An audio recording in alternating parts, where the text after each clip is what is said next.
21st, I was 21. When I did finally get the news, and my doctor did tell me, like, you have breast cancer, there was so many feelings that I just felt nothing.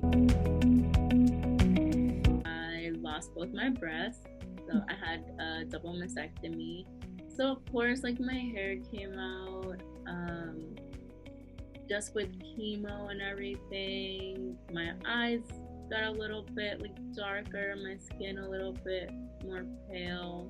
That was the toughest part about it, like trying to feel like a woman while going through all of this. And then a young woman at that. I'm 21, I'm still like, learning all these things about myself.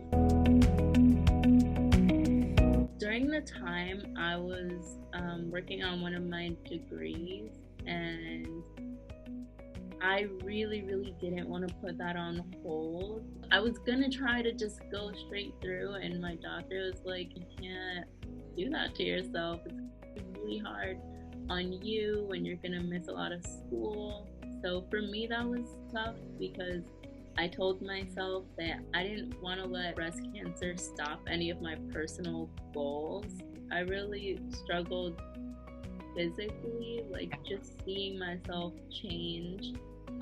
I did embrace it, but just inside, like the internal battle of like having to convince myself and talk myself through things, and not wanting to talk about that so much with other people because it was very sensitive for me.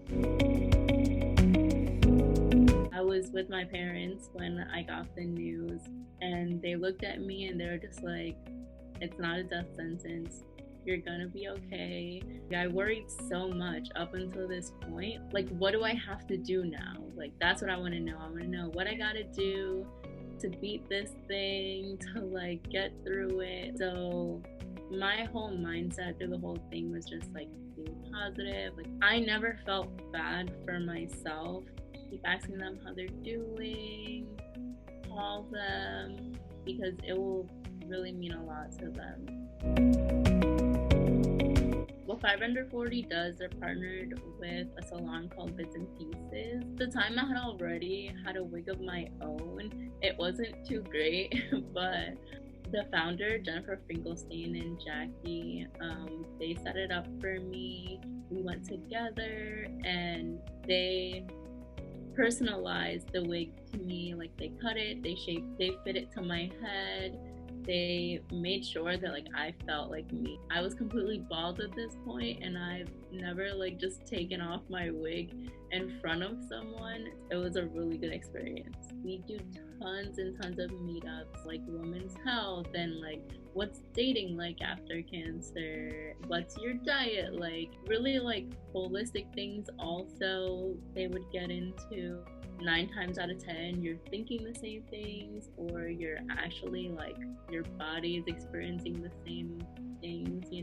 So when you're going through a really tough time, or like you're just not feeling like yourself, being around the presence of so many other empowering women, it's an amazing feeling.